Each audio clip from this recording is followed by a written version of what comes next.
How's it going, dreamers and doers? Spot here. I am with you today to hopefully give you a little bit of insight on a side gig that I picked up. Now, I started doing it. I started doing it out of the blue, right? I was looking for some extra money. My primary job requires a lot of sitting, so I thought I would try to supplement that income with delivering food for Bite Squad on a bicycle. Now, for those of you who don't know what Bite Squad is, it is a food delivery service. Essentially, you as the customer, you choose from a list of participating restaurants, and then you order your food through the app, and then Bite Squad sends a driver to the restaurant and then to your house. It's all delivered. It's easy. Okay, I've tried it once as a consumer. It was pretty good. Had some delicious Thai food brought right to the Cockroach Estates. So I was at my local bike shop and I saw they were looking for bike delivery people. Now, I said enough, so I was definitely interested in this. And as most of you know, I do ride a bike as a commuter. So I thought, hey, that could be a great way to not only make a little extra money, but it also could be a great way to counteract all of that sitting that I'm doing all week long. Now that you know what Bite Squad is, let me tell you a little bit how it works from a rider's point of view. Okay, so if you've ever worked any kind of gig job, basically what you need for this is you need a smartphone. You need to have an iPhone or an Android-based phone, and you need to have hopefully unlimited data or something close to it. It doesn't take a ton of data, but it does take constant. You need to constantly be online. So that being said, they do pay you for the your data use, which is nice. Even if you're on an unlimited plan, for me it was a non-issue, but it was a nice gesture. So what else do you need? Now, being on a bike, it's a little different than being in a car in the sense that when you're in a car, you have you have your cigarette lighter, charger, or you have access to power. So what I went out and bought was I bought one of these. I got it off of Amazon, a power bank. This here cost me about $20. I'll leave the link for the description this below. It cost me about $20, and it will charge. I have an iPhone 6 Plus. It will charge it up to 3 times, but I haven't needed that yet. I've only needed it actually once. What I usually do when I'm out on Bite Squad riding is I close all my other apps except for Google Maps, and the Squadron app is the name of the app for Bite Squad that you get your dispatch from. And I put in low power mode, so to just preserve my battery, so I don't really. And then I keep Pandora open because I also have a set of wireless Bluetooth headphones. I can listen to music while I ride. Anyways, so I do that, and that seems to get me through a shift just fine. I typically will work 3 to 4 hours, and that's about enough for me on the bike. This is an extra job. It's not my primary job. I don't want to kill myself out there. Plus, after about 3 or 4 hours of riding and delivering food, I'm pretty smoked. So I'm ready for a break. And then just so you know, on an average, I have also used Strava, which is a movement tracking app for those who aren't familiar with it, to see how far I ride. And based on a 5-day run, I'm averaging about 10 to 12 miles a night. Power bank, it's good to have in case of emergency, in case your phone dies something. It's also, this one has a handy flashlight. Let's see if I can make it work. All right, there it is. So, in case I ever need it for some ungodly reason. Oops. Okay, so the next thing I invested in were some lights, some good lights. There's no job that's worth getting hit by, and I'm riding a lot through some pretty busy areas. So I bought myself this light here. As you can see, that is quite bright. I got it off Amazon, $15. It's a rechargeable lithium-ion battery. So typically, it says on the packaging it lasts for 12 hours in the blink mode, but so far it's been great. The other thing I bought for my rear is, I strapped this actually on the food bag, is this thing. Okay, so this is kind of like my rear tail light, all right? Now, this doesn't work just like if you had experience with gig jobs where it's a kind of clock in when you want, clock out when you want. It doesn't quite work like that. How it works is you set a schedule and you stick to it, and you are a W-2 employee, which is nice. I mean, it's you're guaranteed a certain rate, and that's the good and the bad is that they guarantee you a certain rate, and but then the bad, I guess, is that it's not like Uber or Lyft or any of these other gig jobs. you have to kind of stick to your schedule when you set it.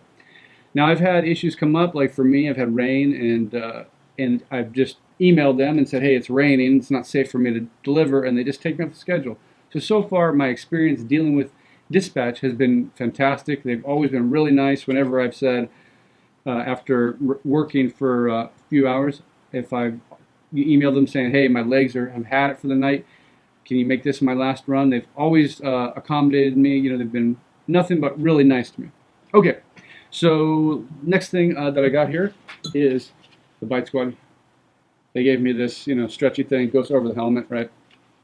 That makes me look pretty legit, okay? So I usually just wear that when I go into the restaurants or to the customers to pick up food. I think when you go and you deliver food to customers and you're wearing biking gear, they're extra impressed and maybe more likely to give you a tip. That's just my personal hypothesis. Okay, and the other thing that Bite Squad did give me is this thing. It's a neon construction worker thing. So, yeah. So that's pretty cool. So I'm pretty well lit up at night, and it's really important because there's no job worth getting hit for a car for.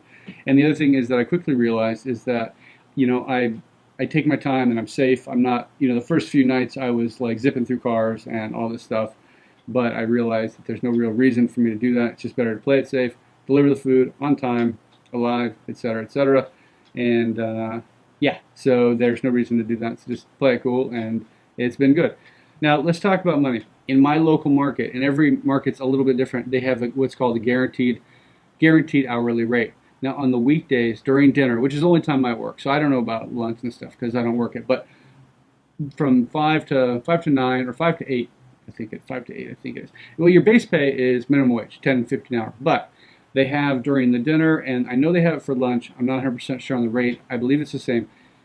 They have a guaranteed minimum rate, which here is $18 an hour. Okay, so now how does that work? So you get the $18 an hour. So if a customer orders food and they put your tip inside of the app, okay, then that goes towards your hourly. So let's say you're making 10 something for 3 hours, right? And then you get another $25 in tips during those 3 hours. You would still be under the $18 an hour. So they would essentially keep those and they would bump you up to the $18 an hour. Now, where you can really do well, and it's happened to me every night, is if you get cash tips, because those are unreported. That's like the gold. So if you're a Bite Squad customer, give your driver or your cyclist, pay him, give him a tip in cash. He'll love you more for it. Those tips, they do not count, obviously, towards your $18 an hour. So if you go and you deliver an order, and you're making your base pay of 10 whatever, 10.50, and then you get a $10 tip, you're still going to get $18 an hour, plus you're going to have that $10 tip, so that's $28 an hour.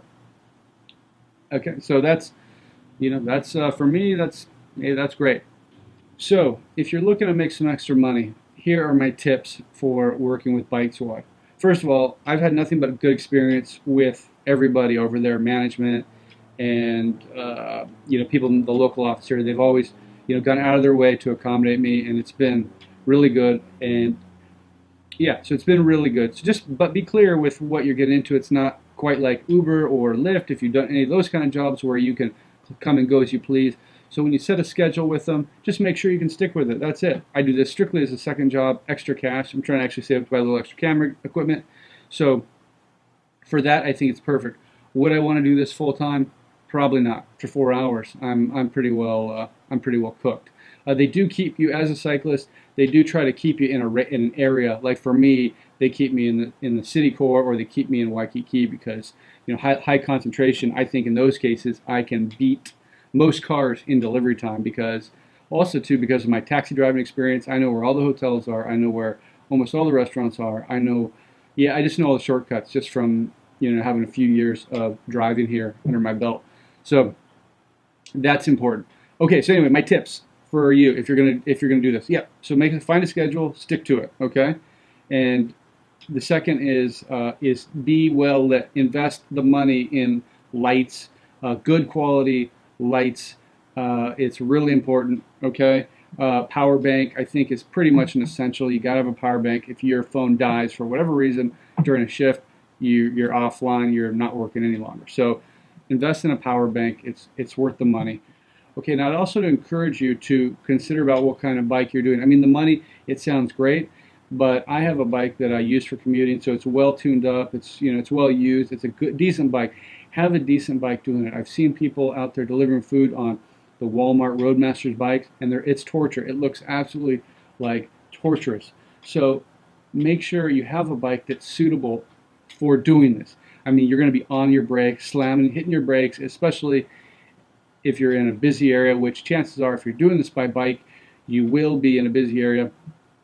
So just make sure your bike is well equipped, you know, oil chain, inflated tires. You know, if you don't have it already, buy yourself a pump, buy yourself, you know, basic maintenance kit stuff for your bike, and, you know, take it somewhat seriously. If you're just going to have a really hard time if you're out there doing it on your BMX cruiser. It's just, even if you don't have to pedal a lot, you're still gonna work a lot harder than you have to be. So be prepared with a good bike. And that's it. So I hope to in the future, I'm gonna go over actual nights. I'm gonna go take you guys out with me. We're gonna do some earnings. I'm gonna show you some earnings, and yeah, we're gonna have fun. When I say I'm doing this for extra money, I want to get a nice bike vlogging setup. So hey, if you want to help with that, you can always throw me a couple bucks on my Patreon account. Shameless plug, but nah, it's cool either way. I'm happy to do it. I want to actually want to do it. I think it'd be really fun just to cruise around and show you guys a little bit of the madness of Waikiki, and that's it. So if you like this series, if you want to see more Bite Squad videos, if you want to see me bike vlogging with my Bite Squad stuff, please feel free to leave me a comment below and let me know, because yeah, without any communication, I just don't know. And with that, I'm signing off. And if you did like this video, please like, please comment, please subscribe, all that good stuff, or dislike it, or tell me why you hate my videos. I'm okay with it. Anyways, until next time, aloha, spot.